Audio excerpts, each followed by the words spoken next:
Estimados profesores y estimada compañera, muchas gracias por la atención que prestan a esta presentación en la que tengo el agrado de compartirles la primera aproximación, la primera exploración que he realizado alrededor de lo que se constituirá en el marco teórico de mi investigación doctoral. En esta investigación, como ya se ha comentado en otras oportunidades a lo largo de este curso, lo que se pretende es hacer algunas modificaciones sobre la, la actitud de la niña y la adolescente dentro del aula de matemática a partir de su participación por invitación, esto es muy importante, dentro de un proyecto extracurricular de ciencia, un club de STEAM, como le hemos decidido llamar. A lo largo de los próximos minutos, me dará mucho gusto compartir con ustedes lo siguiente. En primer lugar, algunas observaciones que condujeron a que yo decidiera, con la orientación de mi asesor, decantarme por la educación matemática crítica y el enfoque de género o perspectiva de género. Además, daremos un vistazo a en qué consiste esta teoría de la educación matemática crítica y también en qué consiste el enfoque o perspectiva de género cuando hablamos de investigación en educación. Entonces, sin más preámbulos, pues empecemos con las observaciones que hice previas a seleccionar mi marco teórico.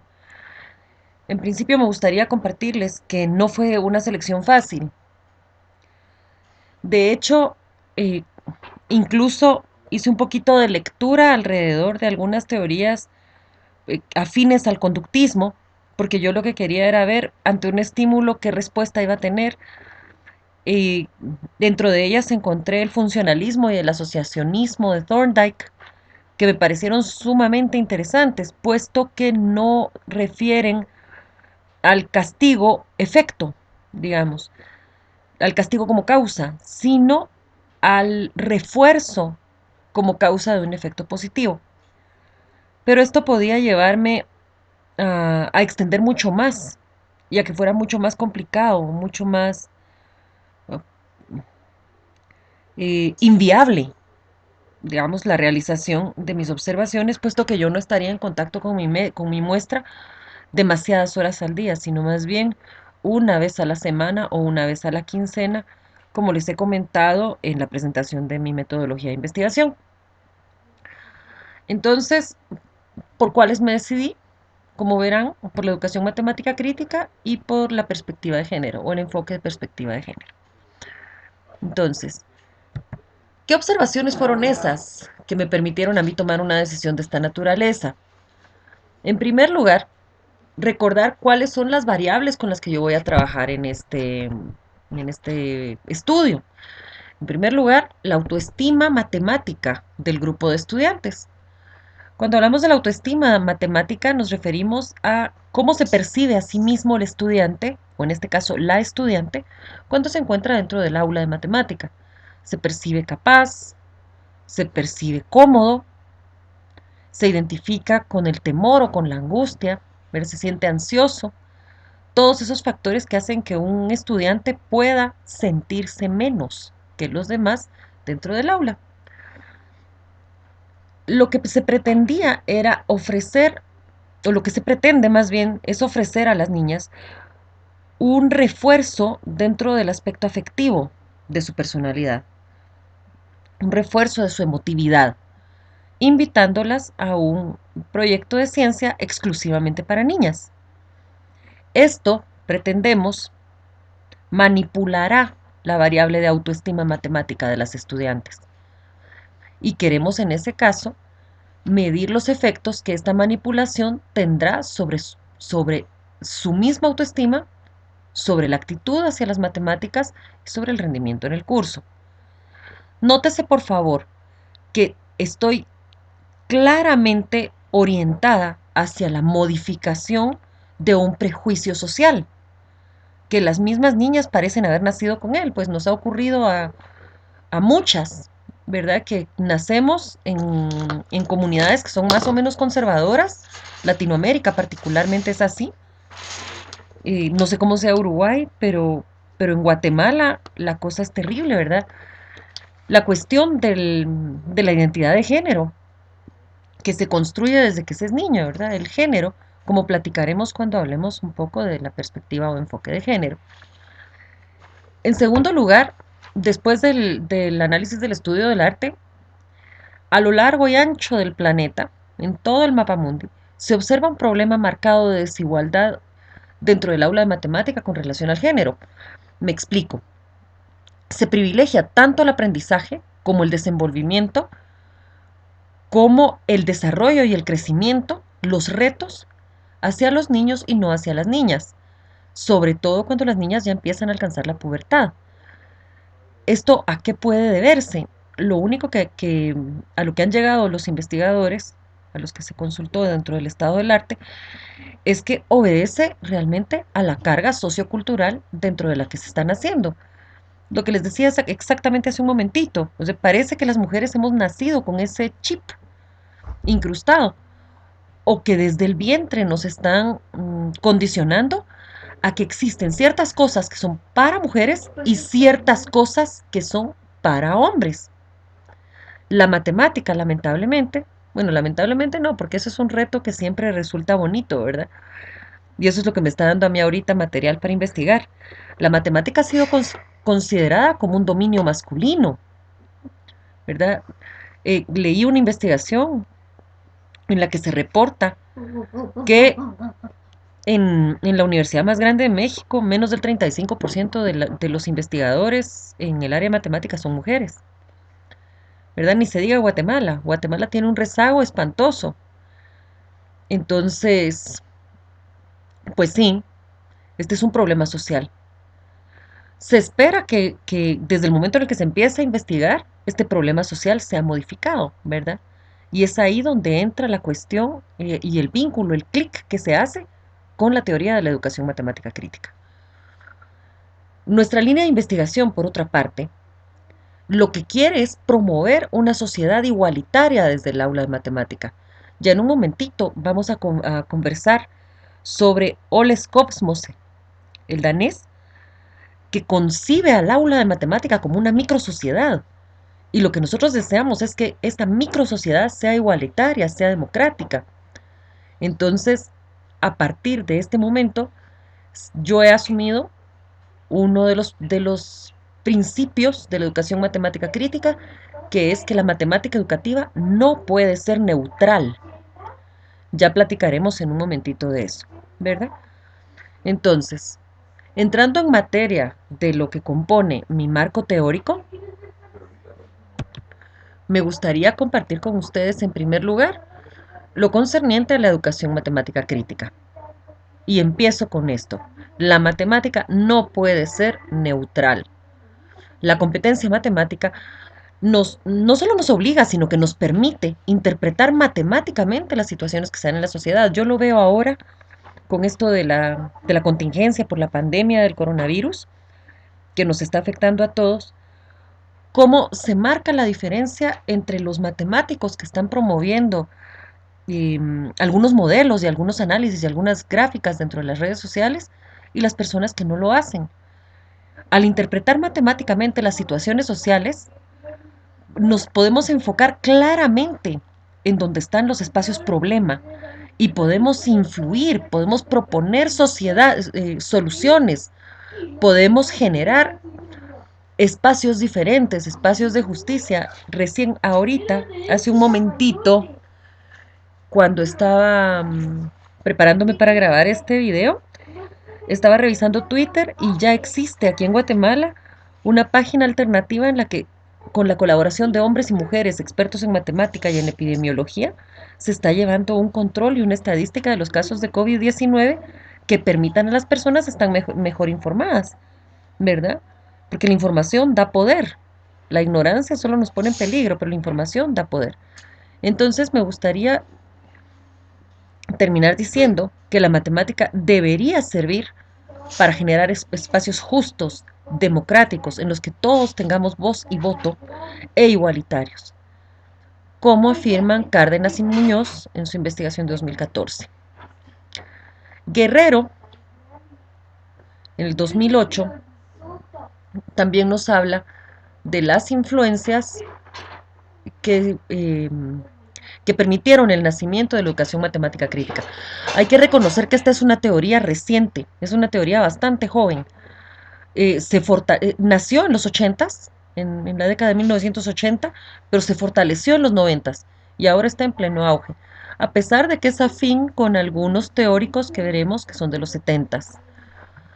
Dentro de sus influencias encontramos la Escuela de Frankfurt, al pedagogo brasileño Paulo Freire, y Guerrero le reconoce una carga de etnomatemática, como discutiremos dentro de un momentito. También tomo dentro de mi marco teórico el enfoque investigativo que va a contravenir a algo que se conoce o que Skofsmo se llama paradigma del ejercicio. Y la siguiente cosa que tomo de la educación matemática crítica es la noción de proyecto en el aula de matemática. ¿A qué nos referimos cuando hablamos de un proyecto? Voy a mencionar los conceptos clave que desarrollaré en un momentito. Cuando hablamos del proyecto en el aula de matemática nos referimos a la alfabetización matemática, a la promoción de la democracia y al pensamiento crítico. Muy bien. ¿Cuáles son las influencias de la educación matemática crítica según Guerrero en el 2008? En principio, la Escuela de Frankfurt de los 70s. La Escuela de Frankfurt le ofrece a la educación matemática crítica, de hecho nace de ahí, de la Escuela de Frankfurt, es como un ramal de la Escuela de Frankfurt, dos nociones fundamentales. La primera, la autorreflexión. Esto quiere decir el matemático inmerso en el mundo que lo rodea, no como nos los han puesto en las películas, ¿verdad? Como criaturas extrañas, ajenas a todo, que se dedican nada más a hacer sus números y sus cálculos y sus teoremas y esto, sino el matemático inmerso en el mundo que le rodea, de modo que puede generar espacios de reflexión personal. Y en segundo lugar, el pensamiento crítico, que dentro de estos espacios de reflexión personal se puede conceder una interpretación un poco más extensa a todos los hallazgos que se hacen dentro de esta ciencia, dentro de la ciencia matemática. Toma también cuestiones importantísimas de Freire. Los latinoamericanos somos muy afines a Paulo Freire por la cuestión social que él promueve, ¿verdad? Y de Freire me interesa particularmente la cuestión del diálogo dentro del salón de clase, que tiene que ver con la democracia, ¿verdad? El salón de clase, concebido desde la postura de Freire, no es un escenario con un público, ¿verdad? En el que el maestro monologa. No, no, no. Es un espacio en el que todos, por supuesto, no en condición realmente de iguales por la preparación, pero sí en condición de iguales como personas, tienen la oportunidad de dialogar.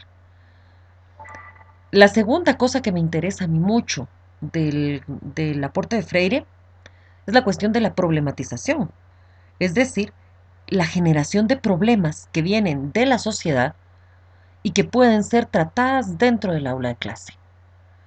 Finalmente, la tercera influencia que Guerrero subraya para el nacimiento de la educación matemática crítica es la etnomatemática, en el sentido de que vincula a la matemática con la cultura dentro de la que ésta está siendo construida. O en el caso nuestro, que estamos hablando de matemática educativa, dentro del entorno cultural en el que está siendo enseñada y aprendida. ¿Cuál es el enfoque que tiene la educación matemática crítica? Skov-Mose en el 2012, veamos qué reciente, si realmente esta es una teoría bastante joven, privilegia el enfoque investigativo sobre el paradigma del ejercicio. Voy a empezar hablando un poquito del paradigma del ejercicio. Durante mucho tiempo yo me he considerado una maestra innovadora, una maestra que trata de hacer las cosas diferentes dentro del salón de clases. Ya llevo casi 25 años de estar en el salón de clases con adolescentes. Y revisando la teoría de Skov-Mose, me voy a encontrar que yo me he mantenido en el paradigma del ejercicio durante los últimos 25 años, ¿verdad? Durante todo mi ejercicio. Aunque hemos tratado de introducir dentro del aula problemas escritos con palabras que hablan de que si cocino una pizza con mi mamá o alguna cosa así, no estoy hablando de problemas que sean de mi contexto en realidad. Aquellos problemas lindos que se usan para regla de tres, de cuánta tierra necesito para cultivar, tampoco son necesariamente tomados de mi realidad. Entonces, el paradigma del ejercicio lo que ha hecho es ayudarnos a los maestros, que no es que sea poco importante, pero nos ha ayudado a los maestros a desarrollar destrezas y habilidades matemáticas ajenas al mundo que rodea. Es decir, nosotros lo que hemos hecho es dado herramienta. Les hemos enseñado a usar el tenedor y el cuchillo, pero no les hemos dado el plato de comida, si me perdonan la metáfora tan simple, digamos, con la que me quiero identificar ahora. Entonces, cuando estamos aplicando el paradigma del ejercicio, les enseñamos a los niños a usar su tenedor y su cuchillo. Cuando hablamos del enfoque investigativo, no solo les podemos permitir usar su tenedor y su cuchillo, sino también degustar su plato de carne. Dentro del enfoque investigativo, que es el que privilegia la educación matemática crítica, el aula se convierte en un laboratorio en el que hay diálogos, que hay pregunta, que hay aportes. Se convierte nuestra aula en un escenario de investigación en la que se está enriqueciendo todo el tiempo, pero fundamentalmente, bajo la educación matemática crítica, lo que ocurre en el aula es una participación entre iguales. No es más el niño. Yo vivo impresionada con una investigación sobre la que leí, que no recuerdo en este instante bien si estamos hablando de Nueva Zelanda o de Inglaterra, creo que era Inglaterra. El profesor ponía grupos de trabajo de 5, es una escuela mixta, y asignaba los roles él. Y el rol de resolver los problemas se lo asignaba al niño del grupo, mientras que el rol de embellecer se lo daba a la niña del grupo. ¿El aprendizaje de quién se estaba privilegiando? En el caso de matemática no se privilegiaba el aprendizaje de la niña, se privilegiaba el aprendizaje del niño. Y de hecho eso es lo que ha ocurrido, ¿verdad? Que las niñas se van incluso marginando a sí mismas y asignándose a sí mismas las tareas normales que tienen que ver con el servicio a los demás y con el embellecimiento, mientras que se resisten a participar en los retos, ¿verdad? Bueno, eso no ocurre dentro de la EMC, o no debería ocurrir, puesto que se promueve la participación igualitaria de los sujetos. Hay otro asunto que es importantísimo. La EMC, no, los espacios de investigación dentro de este enfoque no cuentan con sujetos obligados, sino que se tiene que mediar, se tiene que negociar, muy al estilo de Freire y sus diálogos. Se tiene que eh, hacer la educación matemática con gente que es voluntaria a estar en matemática. Vuelvo otra vez con lo de Freire y la alfabetización matemática, cuando decía que la matemática no puede ser solamente conocimiento y no puede ser solamente destreza, sino que tiene que ser usarse ese conocimiento y esa destreza para una mejor comprensión y una transformación del mundo y de la realidad que nos rodea. La siguiente cosa que me interesó de la educación matemática crítica fue la cuestión de la existencia de proyectos, las tareas de aula como proyectos. Vuelvo otra vez a hablar de la alfabetización matemática. El proyecto permite que la matemática sea útil. Yo lo entiendo esto en el sentido que se usa ahora cuando hablamos de lenguaje y hablamos del analfabetismo funcional, ¿verdad? El analfabetismo funcional es aquel que sufren las personas que entienden las palabras y entienden las letras, pero no saben cómo usarlas dentro de un contexto de comunicación. Ah, pues bien, más o menos así es la alfabetización matemática. Cuando habla del proyecto en el 99, Scopes-Mose hace énfasis en eso, ¿verdad? En que el conocimiento matemático debe ser útil para algo y que la alfabetización matemática es coincidente con eso. Nosotros debemos aprender, a partir de un conocimiento matemático escolar, a comprender el mundo extramatemático que nos rodea, a interpretarlo y a transformarlo. Vemos entonces que el aula se constituye en una pequeña microsociedad en la que se debe promover el desarrollo de todos por igual, porque esta microsociedad va a funcionar en la medida en la que todos sus miembros sean matemáticamente alfabetas, ¿verdad? Y la última cosa, bueno, esto de la democracia en las microsociedades dentro del aula y de la asignación del proyecto, es que todo el mundo tiene un rol en igualdad de condiciones, en igualdad de importancia y con igual peso, y en el que todos van a aprender, y todos van a aprender de todos. Sí suena un poco utópico, pero yo estoy segura de que se puede. Y finalmente, la cuestión del pensamiento crítico, ¿verdad? La cuestión del pensamiento crítico que tiene que ver con el análisis no neutral, pero sí objetivo de las situaciones que se plantean en los proyectos del aula, ¿verdad? Y que permite a los estudiantes eventualmente llegar a una solución. Por ejemplo, de nuevo, con lo de COVID-19, cómo ha hecho Google sus proyecciones de desplazamiento, de movimiento, de movilidad, ¿verdad? Y cuánto se podría privilegiar un proyecto dentro del aula si los estudiantes fueran motivados a analizar las diferencias de movilidad en una ciudad, por ejemplo, y contrastarla con las estadísticas de contagio. Pienso, se me ocurre. Eso sería una aplicación de pensamiento crítico. Muy bien, ahora vamos a platicar un poco del enfoque de perspectiva o perspectiva de género. Para comprender la cuestión de género o las cuestiones relacionadas con el género, debemos rescatar un poco lo que dice Ramsack en el 2015 sobre esto, sobre este concepto. El género no es de nacimiento, el género no es biológico, ni es fisiológico. El género es una construcción social que nos asigna conductas y nos asigna roles y nos asigna incluso emociones que están relacionadas con el hecho de ser hombre o ser mujer. Algunas sociedades admiten tres o más géneros, algunas sociedades solo admiten dos géneros.